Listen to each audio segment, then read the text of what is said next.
Tem gente que diz que a vida muda aos poucos, que as coisas vão acontecendo devagar, que a gente vai se acostumando, que um dia acorda e percebe que tudo é diferente. Pode ser que para algumas pessoas seja assim, mas para mim, a vida mudou num domingo de outubro, às 2h15 da tarde, com um grito que ainda ecoa dentro de mim. Meu nome é Marlene Aparecida Duarte. Tenho 68 anos, cabelos brancos que um dia foram castanhos, mãos marcadas pelo trabalho de uma vida inteira e um coração que, apesar de tudo, ainda bate com força. E se você tiver paciência de me ouvir, vou te contar uma história que eu mesma custei a acreditar que era verdade.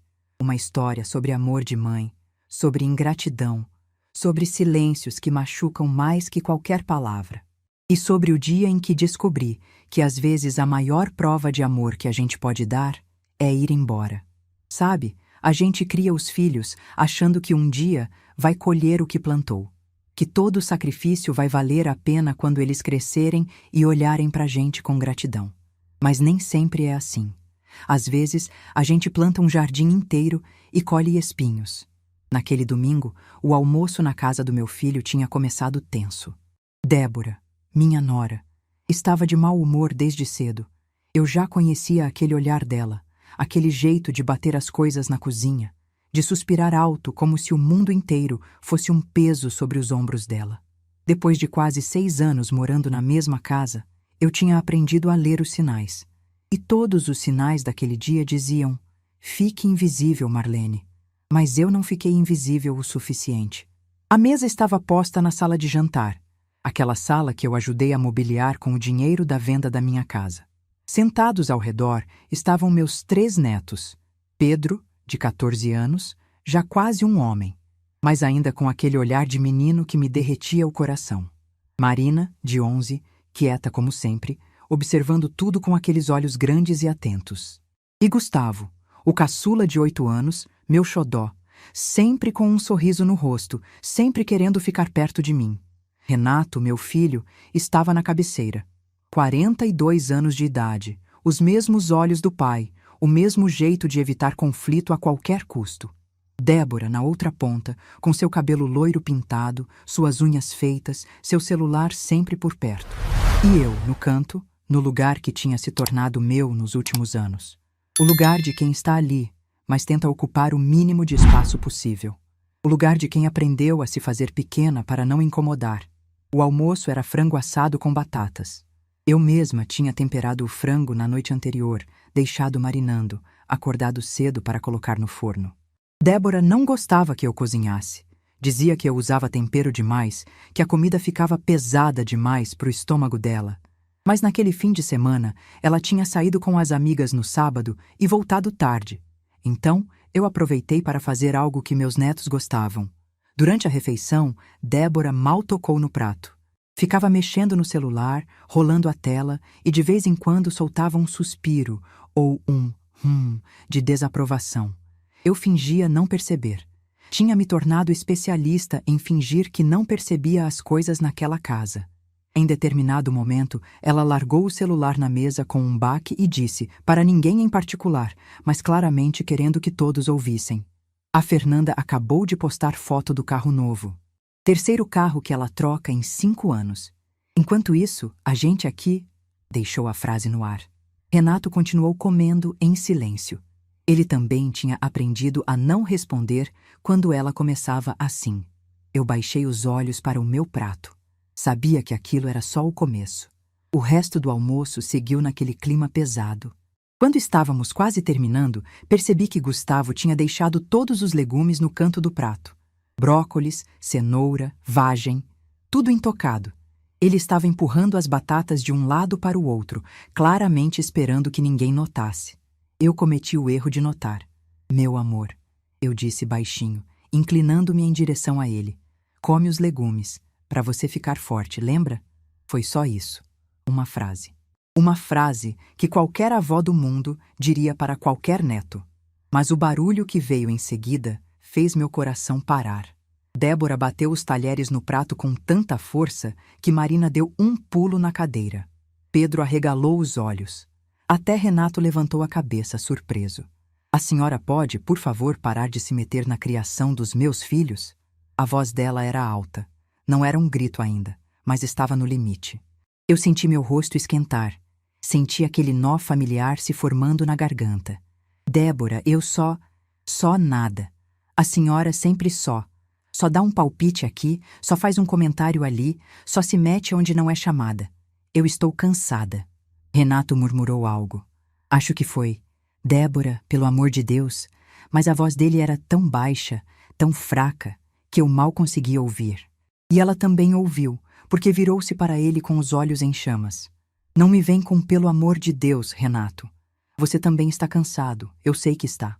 Só não tem coragem de falar. Ela se virou de volta para mim. Os olhos dela estavam diferentes agora. Não era mais irritação. Era algo mais. Algo que ela vinha guardando há anos, eu percebi naquele momento. Um ressentimento profundo. Uma raiva que finalmente tinha encontrado uma brecha para sair. E foi aí que veio. O grito. As palavras que mudaram tudo. Sabe o que é, dona Marlene? Eu cansei. Cansei de ter alguém aqui dentro o tempo todo. Vigiando, dando palpite, ocupando espaço. Essa casa não é asilo, tá me entendendo? Eu não sou cuidadora de idoso. Então escolhe, ou vai pro asilo, ou some da minha vida. A voz dela ecoou pela sala de jantar. Bateu nas paredes, no teto, em cada canto daquela casa que eu tinha ajudado a comprar.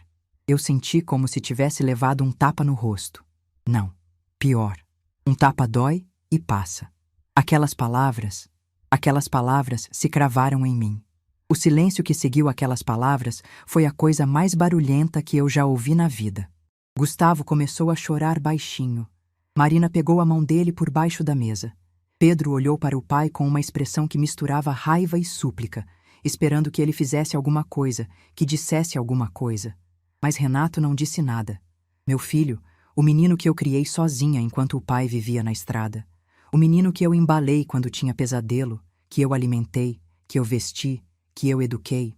O homem por quem eu vendi minha casa, por quem eu abri mão da minha vida. Esse homem estava sentado na cabeceira da mesa, de cabeça baixa, olhando para o próprio prato como se a resposta para tudo estivesse escondida entre os restos de frango e batata. Ele não me defendeu. Naquele momento, algo dentro de mim se partiu. Mas, ao mesmo tempo, algo se encaixou. Uma peça que estava solta há anos finalmente encontrou seu lugar. E essa peça me dizia uma coisa muito clara. Acabou. Eu me levantei devagar. Não disse uma palavra. Não chorei, não gritei, não implorei. Simplesmente me levantei da mesa, dobrei o guardanapo com cuidado e o coloquei ao lado do prato. Débora me olhava com aquela expressão de vitória, como se tivesse finalmente conseguido o que queria. Renato continuava de cabeça baixa. Covarde. Covarde até o fim. Fui até meu quarto. Aquele quarto que era o menor da casa, aquele quarto que Débora fazia questão de lembrar, que ocupava espaço que poderia ser um escritório. Abri o armário e peguei a mala que estava escondida no fundo, atrás das caixas de sapatos velhos. Aquela mala estava pronta há meses. Eu sabia que esse dia chegaria. Não sabia quando, não sabia como, mas sabia que chegaria. Então me preparei. Separei documentos, roupas essenciais, minhas poucas joias que tinham pertencido à minha mãe. Tudo estava ali, esperando. Voltei para a sala com a mala na mão. A cena era exatamente como eu tinha deixado. Débora de braços cruzados, Renato de cabeça baixa, as crianças em silêncio, assustadas. Fui até Pedro primeiro. Ele me olhou com os olhos marejados. Eu beijei a testa dele e sussurrei. Cuida dos seus irmãos. A vovó ama você. Depois fui até Marina. Ela apertou minha mão com força, como se quisesse me impedir de ir. Eu beijei o rosto dela e disse baixinho. Você é mais forte do que imagina, minha menina. Por último, Gustavo. Meu caçula, meu xodó. O menino que nasceu prematuro e eu passei noites rezando por ele na UTI. O menino que deu os primeiros passos vindo na minha direção. Ele estava chorando abertamente agora, sem se importar com a mãe olhando. Ele se levantou da cadeira e me abraçou pela cintura, apertado, com aquela força que só criança tem quando está com medo de perder alguém. Não vai, vovó, por favor, não vai! A voz dele era pequena, quebrada. Cada palavra me rasgava por dentro. Eu queria tanto ficar. Queria tanto poder dizer que tudo ia ficar bem. Que a mamãe dele não quis dizer aquilo, que era só um momento de raiva. Mas eu não podia mentir para ele. Não podia fingir que aquela casa ainda era um lugar para mim. Eu me abaixei, segurei o rostinho dele entre as mãos e olhei nos olhos dele. A vovó precisa ir, meu amor, mas a vovó ama você, sempre. Não importa onde eu esteja, não importa o que aconteça. A vovó sempre vai amar você. Você entendeu? Ele fez que sim com a cabeça, mesmo chorando. Eu beijei a testa dele, respirei fundo e me levantei. Passei por Débora sem olhar para ela. Passei por Renato sem dizer uma palavra. Ele finalmente levantou a cabeça quando eu estava quase na porta. Mãe, eu parei. Não me virei. Esperei. Mãe, não precisa ser assim. Aquela foi a hora dele. A hora de se levantar, de me defender, de dizer para minha esposa que ela tinha passado de todos os limites. A hora de escolher. Mas ele não disse mais nada. Só aquela frase fraca, patética. Não precisa ser assim. Eu respirei fundo, abri a porta e saí. O sol da tarde me atingiu em cheio quando pisei na calçada. Era um dia bonito, ironicamente. Céu azul, brisa suave, pássaros cantando em algum lugar. O mundo continuava girando, indiferente ao fato de que minha vida tinha acabado de desmoronar. Caminhei até o ponto de ônibus no fim da rua. Sentei no banco de madeira, a mala ao meu lado, e fiquei olhando para a casa de onde eu tinha acabado de sair. A casa que eu ajudei a comprar. A casa onde eu fui humilhada durante anos. A casa onde meu próprio filho não teve coragem de abrir a boca para me defender. O ônibus demorou 20 minutos para chegar. Durante esses 20 minutos, ninguém saiu daquela casa. Ninguém correu atrás de mim. Ninguém veio pedir desculpas. A porta permaneceu fechada. As cortinas permaneceram no lugar. Quando o ônibus parou, eu peguei minha mala e subi os degraus. As pernas tremiam um pouco, mas eu me forcei a manter a postura. Minha mãe sempre dizia que uma mulher de verdade não se curva diante da dor. Paguei a passagem, sentei numa poltrona perto da janela e olhei pela última vez para aquela rua. Foi quando percebi que não estava chorando. Estava calma. Estranhamente calma. Porque eu sabia de algo que nenhum deles sabia. Algo que mudaria tudo. Aquela casa que Débora achava que era dela? Aquela casa de onde ela me expulsou como se eu fosse uma intrusa? Aquela casa onde meu filho morava como se fosse o grande provedor da família? Nos últimos 6 anos, eu tinha transferido mais de 100 mil reais para o financiamento daquela casa. Parcela por parcela, mês após mês. Sem contar para ninguém, sem pedir reconhecimento. Porque eu achava que era isso que uma boa mãe fazia. Mas agora eu não era mais essa mãe. O ônibus arrancou. Eu olhei para a frente, para a estrada que se abria, e pela primeira vez em muitos anos, senti algo parecido com esperança.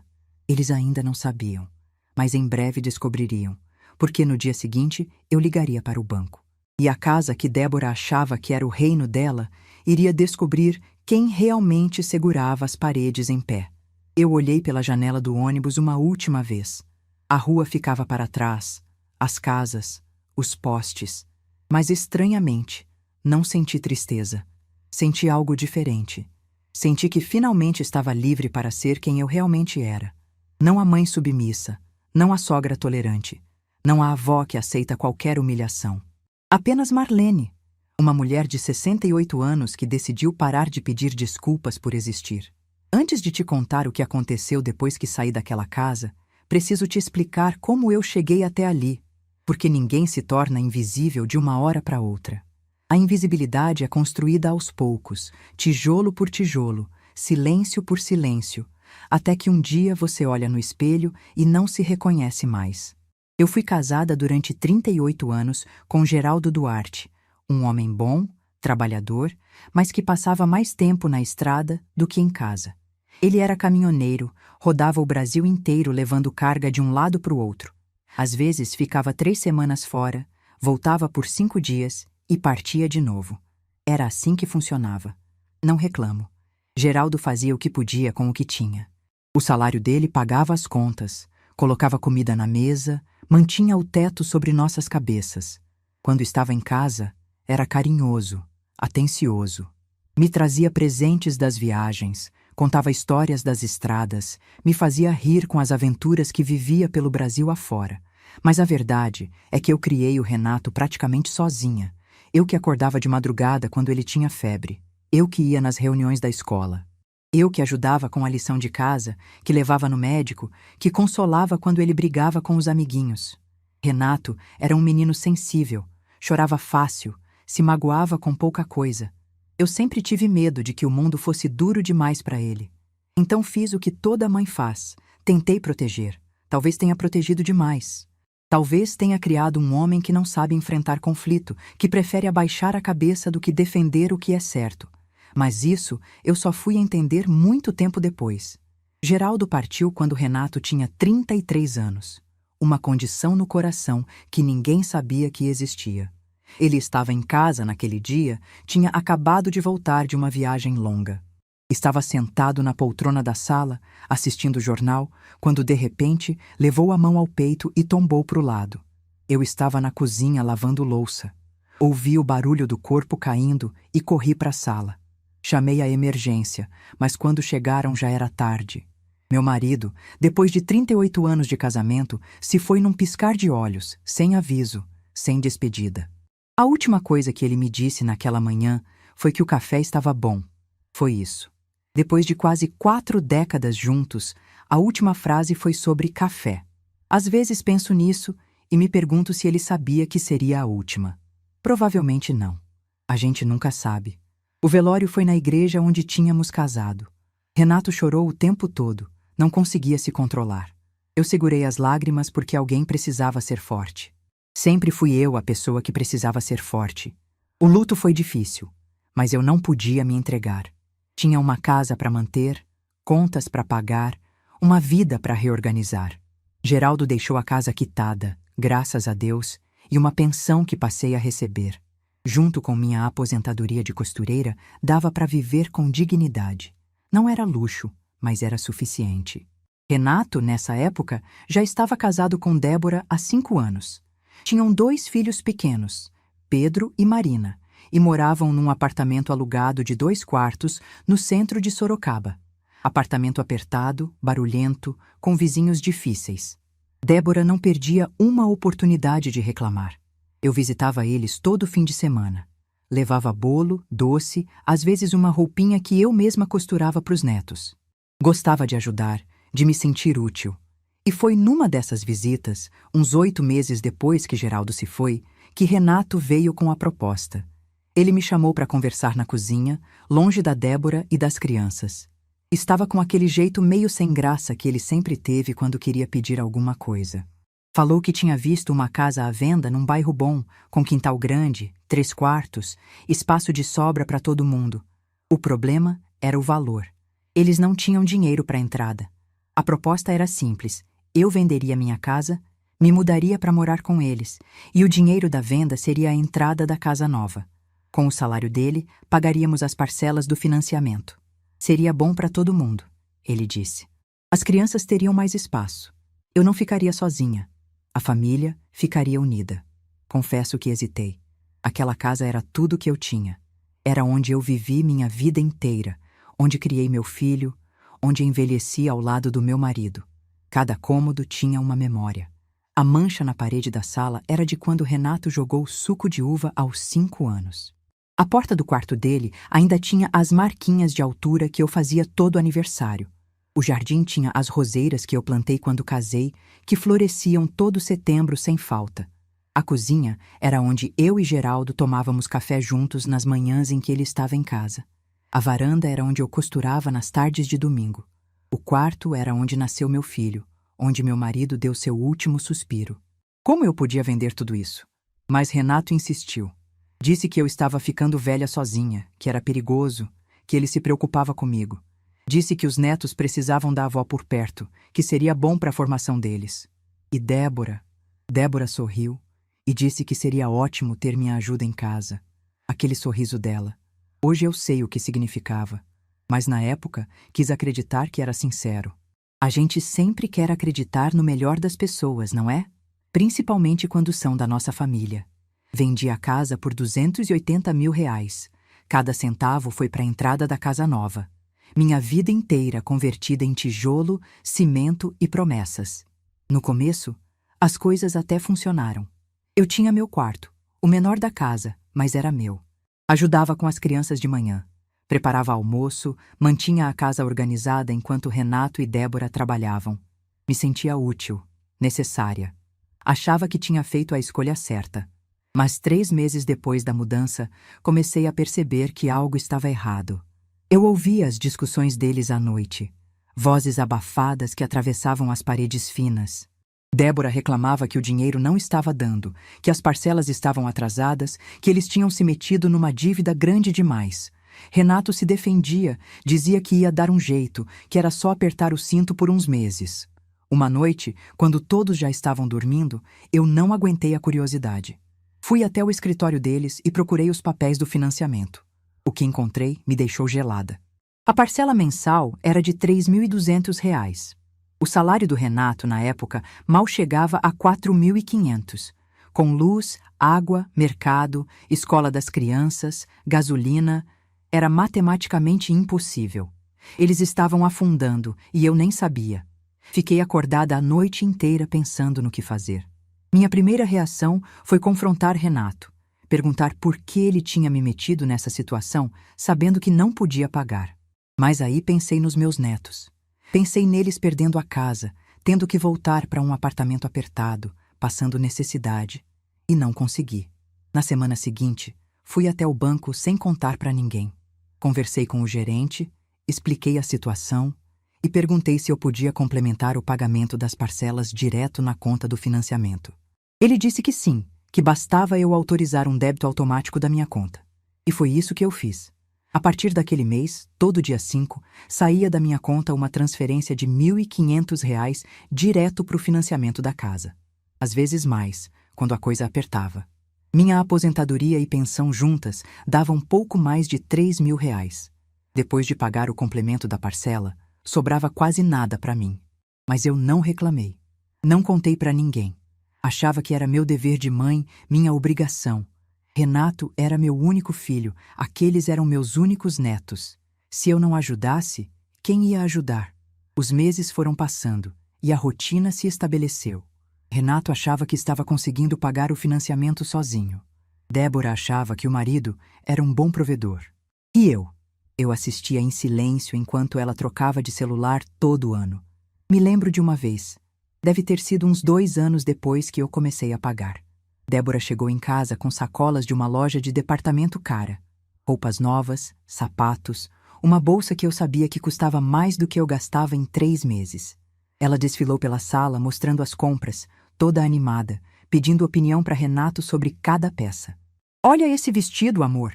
Estava em promoção, não pude resistir. Promoção. Mesmo em promoção, aquele vestido custava mais do que minha aposentadoria semanal. Naquela mesma semana, eu tinha deixado de comprar um remédio para pressão, porque custava R$ 80 e eu não tinha como pagar. Tive que pedir uma amostra grátis no posto de saúde, esperar numa fila de 2 horas, ouvir a enfermeira explicar que aquilo era só para emergência, que eu precisava arrumar um jeito de comprar o remédio de verdade. Mas fiquei quieta. Sempre ficava quieta. Com o tempo, minha presença foi se tornando incômoda. Débora começou a fazer comentários sobre como eu ocupava espaço, sobre como minhas coisas estavam sempre no meio do caminho. Ela não gostava do meu jeito de cozinhar, do meu jeito de arrumar a casa, do meu jeito de falar com as crianças. Os comentários foram ficando mais diretos. Um dia ela disse, na frente de todo mundo, que talvez fosse melhor eu fazer minhas refeições separadas, porque meus horários atrapalhavam a rotina da família. Outro dia sugeriu que eu passasse menos tempo nas áreas comuns da casa porque ela precisava de espaço para respirar. Eu fui me recolhendo aos poucos. Comecei a comer sozinha no meu quarto. Comecei a sair só quando era estritamente necessário. Comecei a evitar Débora o máximo que conseguia.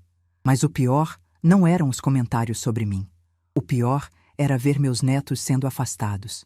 Gustavo, o caçula, sempre foi muito apegado a mim. Desde bebê, ele se acalmava no meu colo como não se acalmava em nenhum outro lugar. Quando começou a andar, vivia me seguindo pela casa.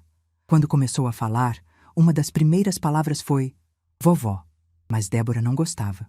Dizia que ele estava grudado demais em mim, que isso não era saudável, que criança precisava de independência.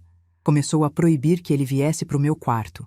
Começou a mandar ele brincar sozinho quando ele queria ficar comigo. Um dia eu nunca vou esquecer. Eu estava voltando da padaria e Gustavo veio correndo me receber na porta, como sempre fazia. Ele me abraçou pelas pernas, todo feliz, dizendo que tinha sentido minha falta. Débora apareceu atrás dele, puxou o braço do menino com força e disse, olhando para mim com aquele desprezo que eu já conhecia bem: Gustavo, a vovó precisa de espaço. Vai brincar no seu quarto. O menino foi, cabisbaixo, sem entender por que não podia abraçar a própria avó. E eu fiquei ali, parada, engolindo mais uma humilhação em silêncio. Foram 6 anos assim. 6 anos pagando uma casa em segredo. 6 anos sendo tratada como intrusa no lugar que eu mesma ajudei a comprar. 6 anos vendo meus netos serem afastados de mim aos poucos. 6 anos engolindo desaforos, baixando a cabeça, pedindo desculpas por existir. Em algum momento desses 6 anos, eu comecei a preparar minha saída. Não foi uma decisão consciente no início. Comecei separando documentos importantes, colocando em pastas organizadas. Depois comecei a separar roupas que eu não usava mais, doando o que podia, guardando o essencial. Por fim, comprei uma mala de mão e escondi no fundo do armário, atrás das caixas de sapatos velhos. Não sabia quando ia precisar, mas sabia que o dia chegaria. E quando Débora gritou aquelas palavras no domingo de outubro, quando me deu o ultimato na frente dos meus netos, eu soube. O dia tinha chegado. Só que ela não sabia de uma coisa. Nenhum deles sabia. A casa que ela achava que era o reino dela, o teto que ela achava que o marido sustentava sozinho, as paredes que ela achava que eram dela para me expulsar quando bem entendesse. Tudo aquilo só existia porque eu, em silêncio, durante 6 anos, segurei tudo de pé. 72 parcelas. Mais de 100 mil reais. Transferidos mês a mês, sem ninguém saber. E agora que eu tinha ido embora, essa verdade estava prestes a aparecer. Porque no dia seguinte àquele domingo, sentada no sofá da sala da minha amiga Neuza, que me acolheu, eu peguei o telefone e liguei para o banco. E o que eu disse naquela ligação mudou tudo. Neuza foi a primeira pessoa que me veio à cabeça quando saí daquela casa. A gente se conhecia há mais de 30 anos, do tempo em que eu trabalhava na confecção do centro de Sorocaba. Ela era a supervisora da linha de costura, uma mulher forte, viúva como eu, que nunca levou desaforo para casa. Quando me aposentei, a gente continuou se encontrando de vez em quando para tomar café e colocar a conversa em dia. Neuza era o tipo de amiga que não precisava de explicação. Bastava olhar para o meu rosto para entender que algo tinha acontecido. Quando desci do ônibus naquela tarde de domingo e apareci na porta dela com uma mala na mão, ela não perguntou nada. Simplesmente abriu a porta, me puxou para dentro e disse: "O quarto de visitas é seu pelo tempo que precisar." Passei a noite inteira acordada, deitada naquela cama que não era minha, olhando para o teto de um quarto que não era meu, pensando em tudo que tinha acontecido. O grito da Débora ainda ecoava na minha cabeça. O silêncio do Renato ainda doía no peito.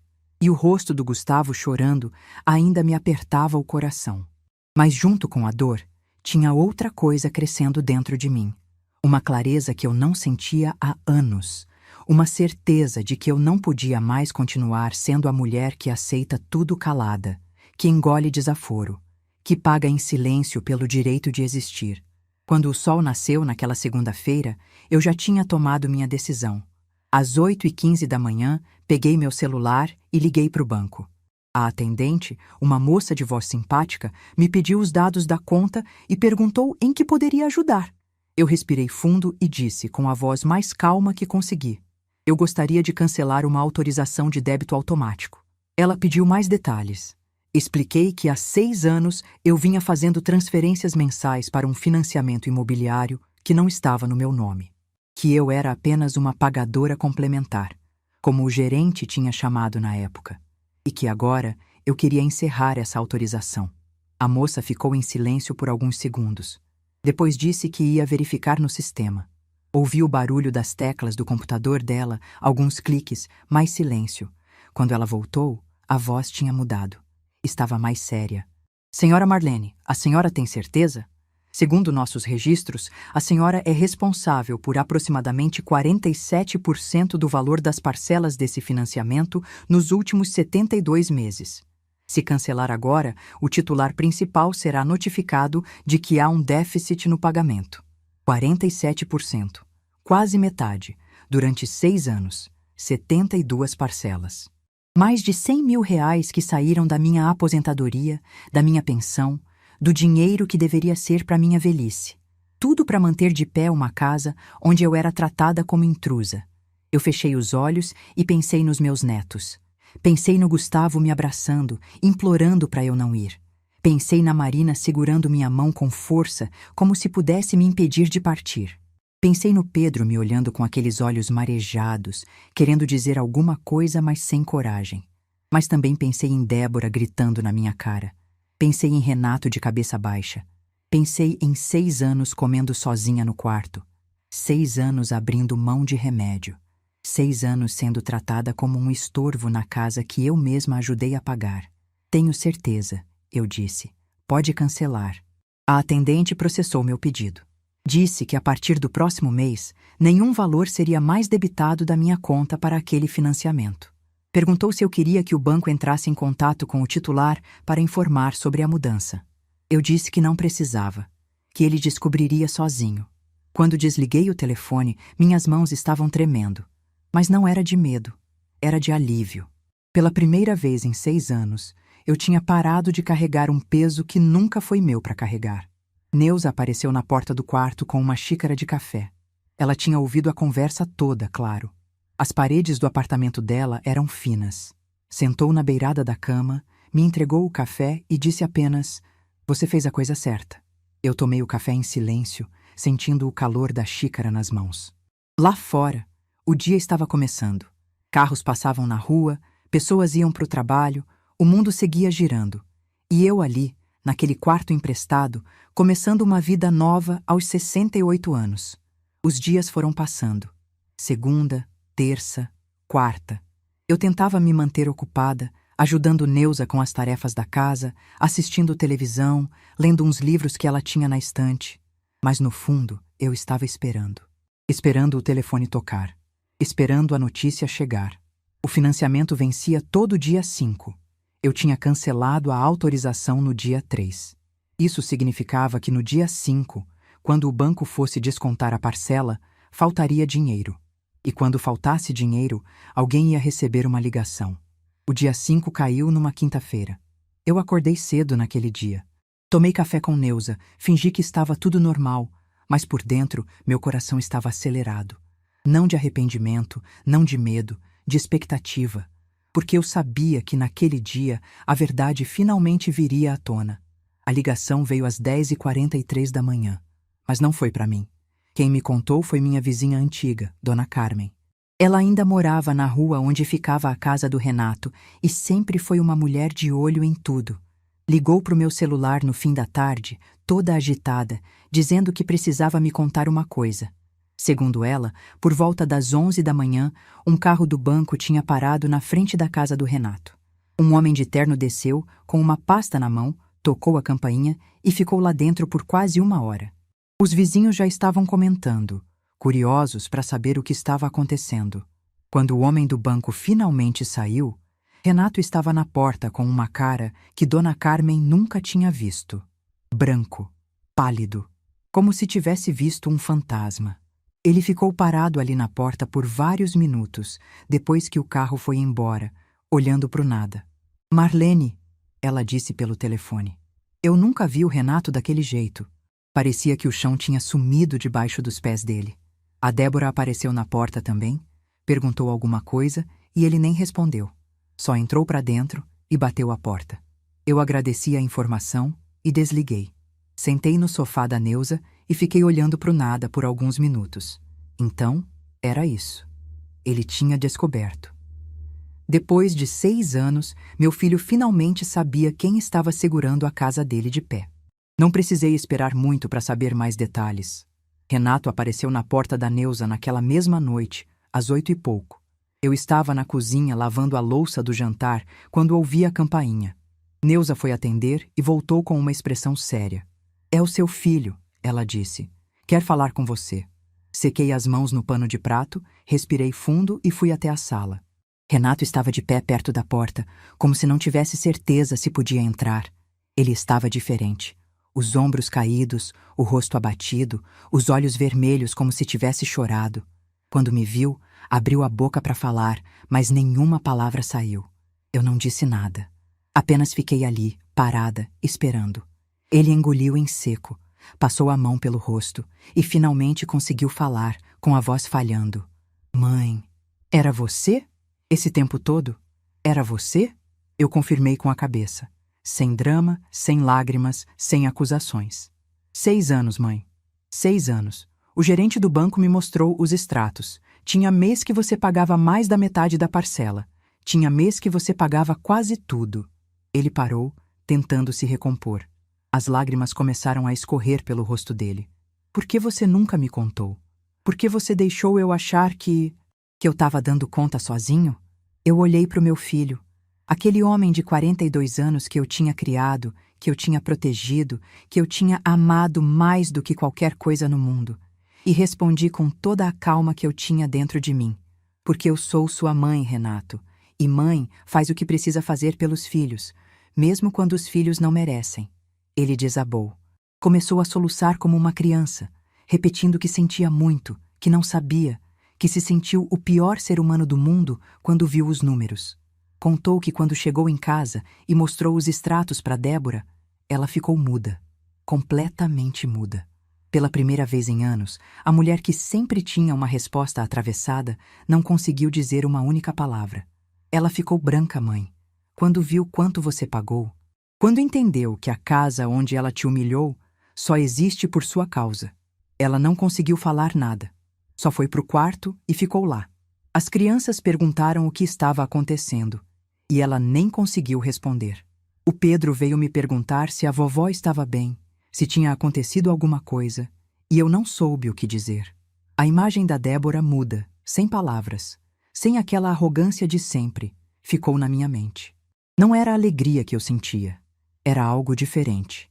Era a sensação de que finalmente, depois de tanto tempo, a verdade tinha vindo à tona.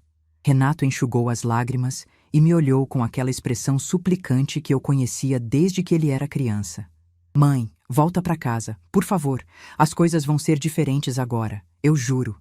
A Débora aprendeu a lição. As crianças estão perguntando por você todo dia. O Gustavo não para de chorar. Volta, mãe. A gente precisa de você. Eu deixei ele terminar de falar. Deixei o silêncio pesar por alguns segundos. E então respondi. Renato, eu te amo. Sempre vou te amar, porque você é meu filho. Mas eu não volto para aquela casa. Mãe, deixa eu terminar. Minha voz era firme, mas não era dura. Era a voz de uma mulher que finalmente tinha encontrado sua força. Durante 6 anos, eu paguei pelo direito de morar naquela casa. Não com os 280 mil da entrada. Não com os mais de 100 mil das parcelas. Paguei com minha dignidade. Paguei comendo sozinha no quarto. Paguei sendo proibida de abraçar meus próprios netos. Paguei ouvindo sua esposa me tratar como um estorvo. E você, meu filho, ficando em silêncio. Renato abaixou a cabeça. As lágrimas voltaram a cair. Você teve a chance de me defender naquele domingo. Quando ela gritou na minha cara, quando me deu um ultimato na frente das crianças, você estava lá. E você ficou calado. Você escolheu o silêncio. Agora, eu estou escolhendo o meu. Mãe, eu sei que errei. Eu sei. Mas me dá uma chance de consertar. Eu balancei a cabeça. Não é sobre consertar, filho. É sobre respeito. E respeito não se implora depois que a pessoa já foi embora. Se constrói no dia a dia, nas pequenas coisas, nos momentos que parecem não importar. Você teve 6 anos para me respeitar. 6 anos para me defender. 6 anos para me tratar como sua mãe, e não como um móvel velho que veio junto com a mudança. Ele ficou em silêncio. Não tinha o que responder, porque ele sabia que eu estava certa. Eu não te odeio, Renato. Não odeio nem a Débora. Ódio é peso, e eu já carreguei peso demais na vida. Mas eu também não vou voltar a me humilhar para ter um lugar na sua casa. Se você quiser me visitar, se quiser trazer as crianças para me ver, a porta vai estar aberta. Mas vai ser aqui, nos meus termos, na minha dignidade. Renato ficou ali por mais alguns minutos, tentando argumentar, tentando encontrar palavras que mudassem minha decisão. Mas não existiam essas palavras. Algumas escolhas, quando são feitas, não têm volta. Quando ele finalmente foi embora, Neuza apareceu ao meu lado e colocou a mão no meu ombro. Você foi muito forte, ela disse. Eu olhei pela janela, vendo o carro do meu filho sumir na esquina. Não foi força, respondi. Foi necessidade. Às vezes, a gente precisa perder tudo para descobrir o que realmente importa. Naquela noite, deitada no quarto de visitas da Neuza, eu chorei. Não de tristeza, não de arrependimento. Chorei de alívio. Chorei por todos os anos que eu guardei aquela dor dentro de mim. Chorei pela mãe que eu fui e pela mulher que eu estava me tornando. Mas junto com as lágrimas veio uma certeza. Eu tinha feito a escolha certa. O que eu ainda não sabia é que as consequências daquela noite estavam apenas começando e que a Débora, aquela mulher que achava que podia me expulsar da própria casa que eu sustentava, estava prestes a descobrir o verdadeiro preço do desprezo. As semanas que se seguiram foram as mais estranhas da minha vida. Por um lado, eu estava vivendo uma situação que nunca imaginei. Aos 68 anos, morando no quarto de visitas de uma amiga, sem casa própria, sem saber direito o que o futuro reservava. Por outro lado, eu sentia uma leveza que não sentia há anos. Era como se eu tivesse tirado das costas um peso que nem sabia que estava carregando. Neuza foi uma anfitriã maravilhosa. Nunca me fez sentir que eu estava atrapalhando, nunca cobrou nada, nunca fez perguntas demais. A gente tomava café juntas de manhã, assistia novela à noite e nos intervalos cada uma cuidava da sua vida. Era uma convivência tranquila, respeitosa, sem cobranças. Tudo que eu não tinha na casa do meu próprio filho. Mas eu sabia que não podia ficar ali para sempre. Precisava encontrar um lugar para mim, reconstruir minha vida. Com minha aposentadoria e pensão, que agora estavam inteiras na minha conta, já que eu não pagava mais a hipoteca dos outros, eu tinha uma renda modesta, mas suficiente. Comecei a procurar apartamentos para alugar no centro de Sorocaba. Queria algo pequeno, simples, mas que fosse meu. Enquanto isso, as notícias da casa do Renato continuavam chegando. Dona Carmen, minha informante oficial, me ligava quase todo dia com novidades. Segundo ela, a vizinhança inteira já sabia da história. Não sei como, mas essas coisas sempre vazam. Alguém ouviu alguma coisa, contou para alguém, que contou para outro alguém, e de repente todo mundo sabia que a velha que morava na casa tinha sido expulsa pela nora, e que, na verdade, era ela quem pagava as contas esse tempo todo. Marlene, você não imagina os comentários, Dona Carmen me disse numa dessas ligações. A Débora não consegue mais andar na rua sem as pessoas ficarem olhando. Outro dia, ela foi na padaria, e a Dona Lourdes, aquela que é dona do salão de beleza, perguntou bem alto se ela já tinha encontrado outra sogra para pagar as contas dela. A Débora ficou roxa e saiu sem comprar nada. Confesso que uma parte de mim sentiu satisfação com isso. Não era orgulho, não era vingança. Era a sensação de que finalmente as máscaras tinham caído. Durante anos, Débora se apresentava para as pessoas como uma mulher de família, boa esposa, boa mãe. E agora, todo mundo via quem ela realmente era. Mas a situação financeira deles era o que mais me preocupava. Não por eles, mas pelos meus netos. Renato me procurou de novo 2 semanas depois daquela primeira conversa. Dessa vez veio com números. Sentou na sala da Neuza e me explicou a situação toda. Sem o meu complemento, ele não conseguia pagar a parcela do financiamento. Tinha atrasado o primeiro mês e o banco já estava cobrando juros. Se atrasasse mais 2 meses, a casa entraria em processo de retomada. Mãe, eu não sei o que fazer, ele disse com a voz cansada. A Débora quer que eu peça dinheiro emprestado para a família dela, mas os pais dela também não têm. Pensei em pegar um empréstimo no banco, mas os juros são absurdos. Estou pensando em vender o carro. O carro da Débora era um modelo popular, mas bem conservado, que ela tinha comprado há 2 anos. Na época, lembro que ela fez questão de postar foto nas redes sociais, toda orgulhosa. O carro era o xodó dela, o símbolo de que ela tinha vencido na vida. Vende o carro, eu disse sem hesitar. Renato me olhou surpreso. Acho que esperava que eu fosse oferecer ajuda, que fosse ceder, que fosse voltar a ser a mãe que resolvia todos os problemas dele. É a única saída que vocês têm agora, continuei. Vende o carro, Usa o dinheiro para colocar as parcelas em dia e aprende a viver dentro do que vocês ganham, sem depender de ninguém. Ele ficou em silêncio por um momento. Depois perguntou com a voz baixa: E a Débora? Ela vai ficar sem carro. Ela vai ficar sem carro, eu repeti. Assim como eu fiquei sem remédio várias vezes para poder pagar a casa onde ela morava. Às vezes a vida cobra da gente o preço das nossas escolhas, filho. Renato foi embora naquele dia sem dizer muito mais. Mas uma semana depois, Dona Carmen me ligou dizendo que tinha visto um homem tirando fotos do carro da Débora na garagem. Era o avaliador de uma loja de usados. O carro foi vendido num sábado de manhã. Dona Carmen viu quando o comprador veio buscar. Débora não saiu de casa. Ficou trancada no quarto enquanto Renato resolvia tudo. Segundo os vizinhos, ela chorou o dia inteiro. O carro que ela tanto se orgulhava, que ela postava nas redes sociais, que ela usava para se sentir superior às outras mães na porta da escola, estava indo embora. E junto com ele ia a imagem de mulher bem-sucedida que ela tinha construído. Era estranho ouvir isso. Parte de mim queria sentir pena, queria encontrar dentro do meu coração alguma compaixão por aquela mulher. Mas toda vez que eu tentava, vinha na minha cabeça a imagem dela gritando na minha cara, mandando eu escolher entre o asilo e sumir da vida dela. Vinha a lembrança dela, puxando o Gustavo pelo braço para ele não me abraçar. Vinha o som da voz dela dizendo: Dona Marlene, a senhora pode voltar para o seu quarto. Não, eu não sentia pena. Sentia que finalmente ela estava colhendo o que plantou. 3 semanas depois da minha saída, Débora finalmente criou coragem de me procurar. Eu estava na cozinha da Neuza, preparando um bolo de fubá, quando a campainha tocou. Neuza foi atender e voltou com uma expressão estranha. É a sua nora, ela disse baixinho. Quer falar com você. Meu coração acelerou, mas não de medo, de curiosidade. O que aquela mulher teria a dizer depois de tudo que fez? Pedi para Neuza deixar ela entrar. Limpei as mãos na toalha e fui até a sala. Débora estava de pé perto da porta, exatamente como Renato tinha ficado semanas antes. Mas ela estava diferente, muito diferente. Os cabelos que sempre estavam arrumados estavam presos num rabo de cavalo desleixado.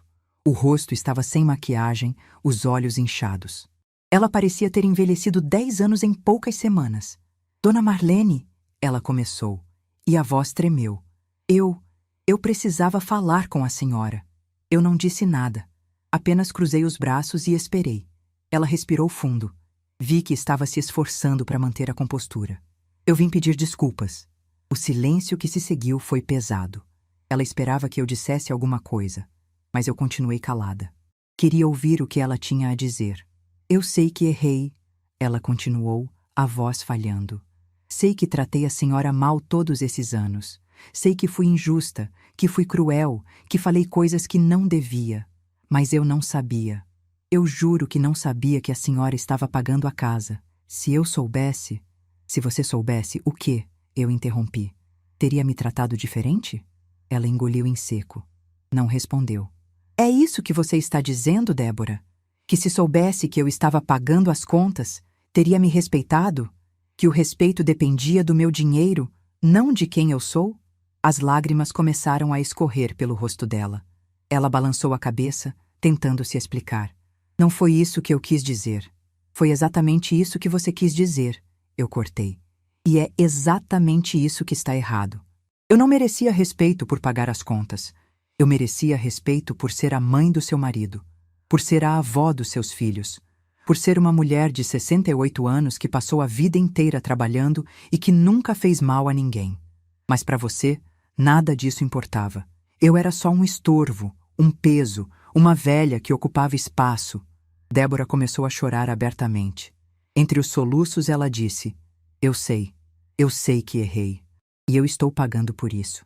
A senhora não imagina como as pessoas estão me olhando. Os vizinhos, as mães da escola, até minhas amigas. Todo mundo sabe da história. Todo mundo me julga. E você veio aqui esperando o quê? Que eu fizesse as pessoas pararem de te julgar?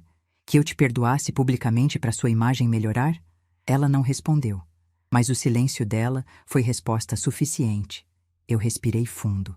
Pensei nas palavras que ia dizer, porque eu sabia que aquela conversa ia definir muita coisa. Débora, eu vou te dizer uma coisa, e eu quero que você preste muita atenção. Eu te perdoo. Ela levantou os olhos, surpresa. Eu te perdoo, repeti. Não por você, mas por mim. Porque guardar rancor faz mal para quem guarda, não para quem causou. Eu não quero passar o resto da minha vida com esse peso no coração. Então sim, eu te perdoo. Uma sombra de alívio passou pelo rosto dela. Mas eu não tinha terminado. Mas perdoar não significa esquecer. E não significa voltar atrás. Eu perdoo o que você fez, mas eu não esqueço. E eu não vou voltar para aquela casa. Não vou fingir que nada aconteceu. Não vou te tratar como se fôssemos amigas. Você fez escolhas, Débora. Escolheu me humilhar durante anos. Escolheu me afastar dos meus netos. Escolheu gritar na minha cara na frente das crianças. Agora você está vivendo as consequências dessas escolhas, e isso não é culpa minha, é sua. Ela ficou em silêncio, as lágrimas escorrendo em silêncio. Eu sugiro que você vá embora agora, eu disse, e que use essa experiência para se tornar uma pessoa melhor. Não por mim, não pelo Renato, mas pelos seus filhos. Porque um dia eles vão crescer e vão lembrar de como você tratou a avó deles, e você vai ter que olhar nos olhos deles e explicar. Débora ficou ali por mais alguns segundos. Parecia querer dizer mais alguma coisa, mas não conseguiu. Finalmente, ela se virou e saiu, fechando a porta atrás de si. Neuza apareceu ao meu lado assim que a porta fechou. Você foi dura, ela disse. Fui justa, respondi. Tem diferença. Naquela noite, eu demorei para dormir. Fiquei pensando na conversa com Débora, no rosto dela, nas lágrimas dela. Uma parte de mim queria sentir compaixão, mas a compaixão não vinha. O que vinha era uma sensação estranha de libertação. Durante anos, eu vivi para agradar aquela mulher. Tentei ser invisível, tentei não incomodar, tentei merecer um lugar na casa que eu mesma ajudei a comprar. E nada nunca foi suficiente. Agora, finalmente, eu tinha parado de tentar. 2 semanas depois da visita de Débora, encontrei um apartamento. Era um lugar pequeno, de 2 quartos, numa rua tranquila no centro de Sorocaba. Tinha uma saletinha aconchegante, uma cozinha que dava para o básico e uma varandinha de onde eu podia ver o movimento da cidade. O aluguel cabia no meu orçamento, o prédio era bem cuidado e tinha elevador, o que era importante para uma mulher da minha idade. E o mais importante era meu espaço, minhas regras, minha vida. No dia da mudança, Neuza me ajudou a carregar as poucas coisas que eu tinha. Não era muito. Algumas roupas, uns livros, as joias da minha mãe, umas panelas que ela me deu de presente. Cabia tudo numa viagem de carro. Quando coloquei a última caixa dentro do apartamento e fechei a porta, sentei no chão vazio da sala e olhei ao redor. As paredes estavam nuas, o chão estava frio, não tinha móvel nenhum ainda. Mas eu estava sorrindo, porque pela primeira vez em muitos anos, eu estava em casa. Não a casa onde eu nasci, não a casa onde eu criei meu filho, não a casa onde eu fui humilhada. Uma casa nova, uma vida nova, um recomeço. Neuza sentou do meu lado no chão e passou o braço pelos meus ombros. Como você está se sentindo?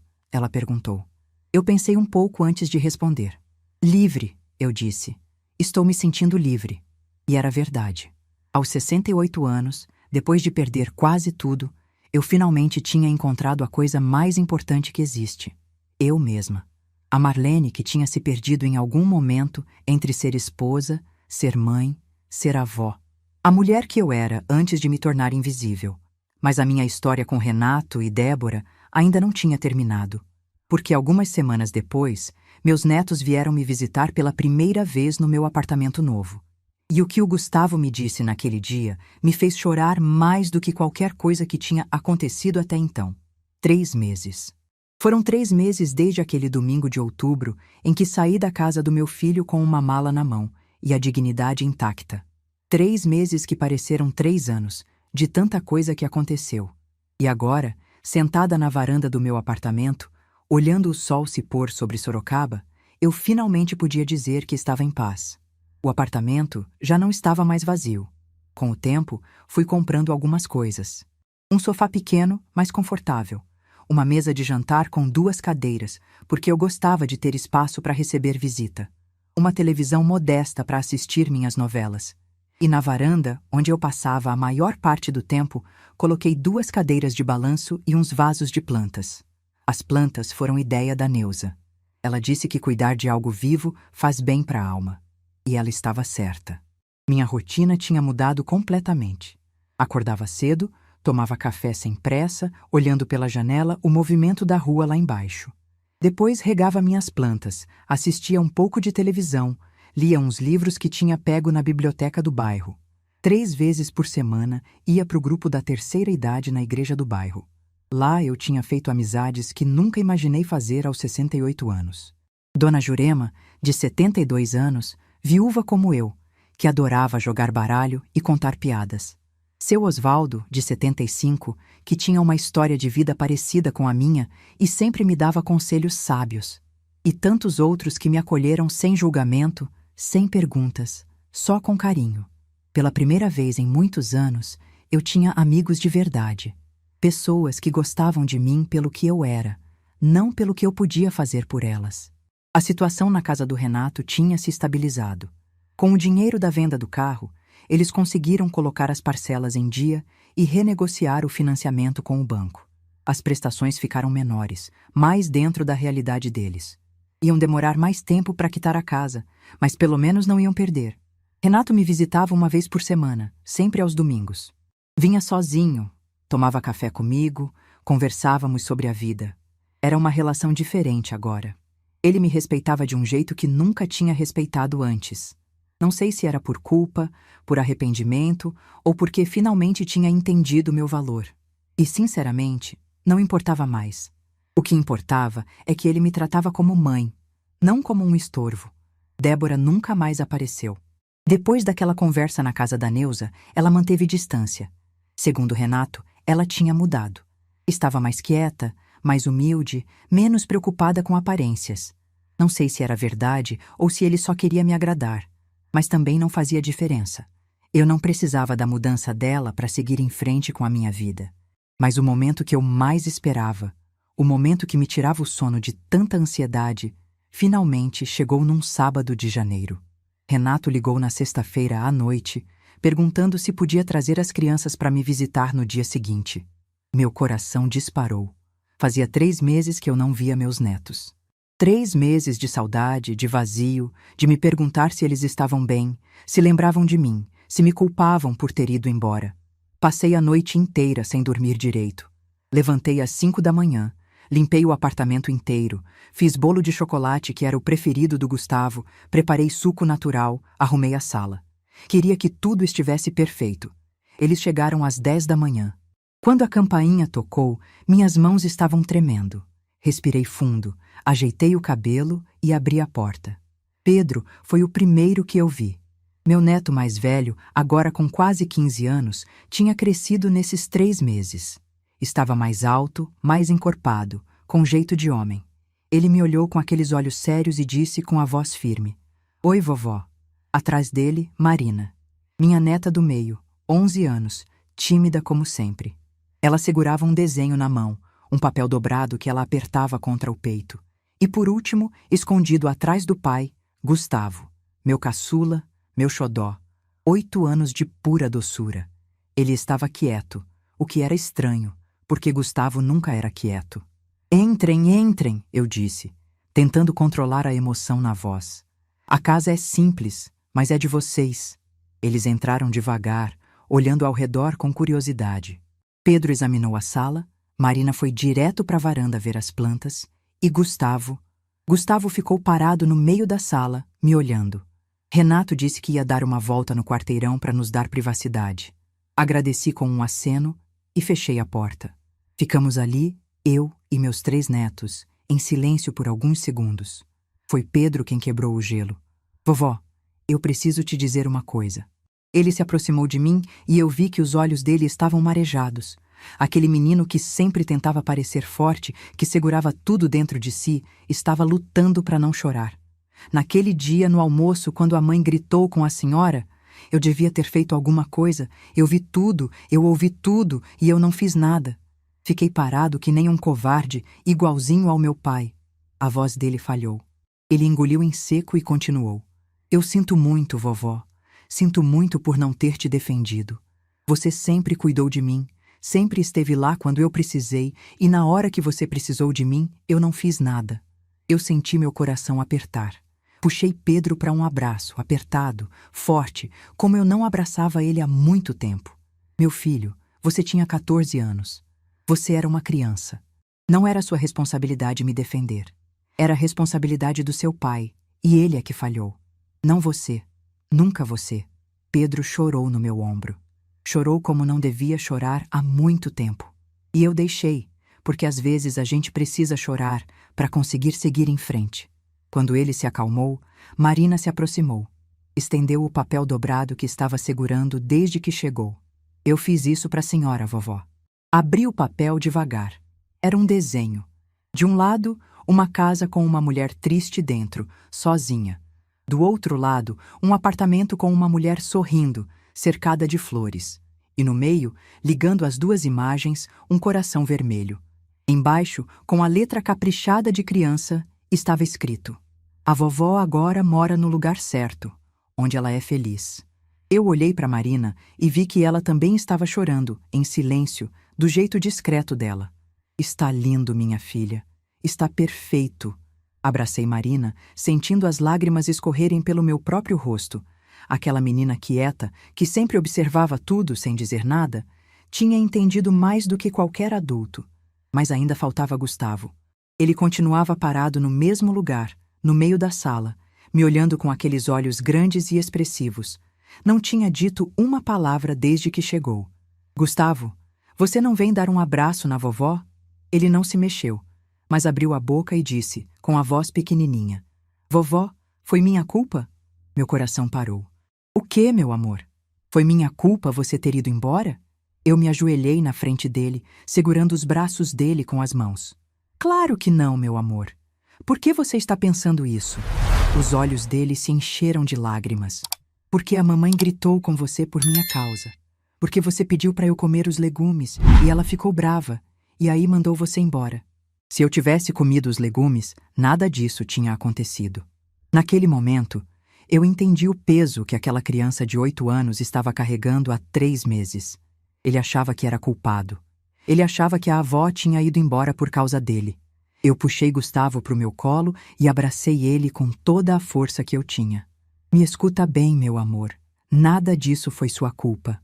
Nada. A vovó não foi embora por causa dos legumes, não foi embora por causa de você. A vovó foi embora porque às vezes os adultos fazem escolhas erradas e a vovó precisava se proteger. Mas nunca, nunca, em nenhum momento, foi por sua causa. Você entendeu? Ele soluçava no meu ombro, o corpinho tremendo. Mas eu sinto sua falta, vovó. Todo dia. A casa não é a mesma coisa sem você. Ninguém mais conta história antes de dormir. Ninguém mais faz bolo de chocolate. Ninguém mais me abraça do jeito que você abraça. Cada palavra dele era uma faca no meu coração. Mas também era um bálsamo. Porque naquele momento eu soube que todo o sacrifício, toda a dor, toda a humilhação que eu passei não tinha apagado o amor que existia entre nós. Vovó está aqui agora, meu amor. E vovó não vai a lugar nenhum. Você pode vir me visitar sempre que quiser. Essa casa é sua também. E eu vou continuar fazendo bolo de chocolate, contando histórias e te abraçando desse jeito que só vovó sabe abraçar. Tá bom? Ele fez que sim com a cabeça, ainda chorando. Promete? Prometo. Ficamos ali, abraçados por um longo tempo. Pedro e Marina se juntaram a nós, e de repente éramos 4 pessoas abraçadas no meio da sala de um apartamento pequeno, chorando e rindo ao mesmo tempo. Quando Renato voltou, meia hora depois, encontrou a cena mais bonita que ele podia encontrar. Seus 3 filhos sentados no chão da varanda da avó, comendo bolo de chocolate, ouvindo histórias da minha infância, rindo de coisas bobas. Ele ficou parado na porta, olhando, com uma expressão que eu não conseguia decifrar. Acho que era uma mistura de alívio, de culpa e de gratidão. Mãe, eu... Não precisa dizer nada, filho. Senta aqui com a gente. Ele sentou. E pela primeira vez em muitos anos, fomos uma família. Não perfeita, não completa, mas uma família de verdade. Com defeitos, com cicatrizes, mas com amor. Quando eles foram embora, no fim da tarde, Gustavo me abraçou uma última vez e disse: Vovó, eu te amo mais que tudo. Eu também te amo, meu anjo, mais que tudo. Ele foi até a porta, mas parou e se virou para mim. Vovó? O que, meu amor? Você está feliz aqui? Eu olhei ao redor do meu apartamento, das minhas plantas, das minhas coisas, do meu espaço. Pensei em tudo que tinha passado para chegar até ali e sorri. Estou, meu amor. Estou muito feliz. Ele sorriu de volta, aquele sorriso que iluminava qualquer ambiente, e foi embora. Naquela noite, sentada na minha cadeira de balanço, olhando as estrelas pela janela, eu pensei em tudo o que tinha acontecido. No grito da Débora, no silêncio do Renato, nos anos de invisibilidade, na descoberta da verdade, nas consequências e, finalmente, no recomeço. Eu tinha perdido muito. Perdi minha casa. Perdi meu lugar na família do meu filho. Perdi anos da minha vida tentando agradar pessoas que não me valorizavam. Mas eu também tinha ganhado muito. Ganhei minha dignidade de volta. Ganhei o respeito que eu merecia. Ganhei a liberdade de ser quem eu realmente sou. E o mais importante, ganhei a certeza de que o amor dos meus netos era verdadeiro, independente de onde eu morasse. Aos 68 anos, eu finalmente entendi uma coisa que deveria ter entendido muito antes. Amor próprio não é egoísmo. É sobrevivência. É a base de tudo. Porque se a gente não se ama, se a gente não se respeita, como pode esperar que os outros façam isso? Eu não me arrependo de ter ido embora. Não me arrependo de ter cancelado os pagamentos. Não me arrependo de ter escolhido minha paz acima da aprovação dos outros. Porque foi só quando eu parei de me anular que descobri quem eu realmente era. A Marlene de verdade, não a sombra que eu tinha me tornado. Não sou mais a mãe invisível, não sou mais a avó que aceita qualquer humilhação. Não sou mais a mulher que pede desculpas por existir. Sou Marlene, Marlene Aparecida Duarte, uma mulher de 68 anos que aprendeu, depois de uma vida inteira, que o verdadeiro lar não é um lugar. É um sentimento, é a paz de estar consigo mesma, é a liberdade de ser quem você é, sem medo, sem culpa, sem pedir permissão. Às vezes, as pessoas me perguntam se eu sinto falta da casa do Renato, e eu respondo com sinceridade, não.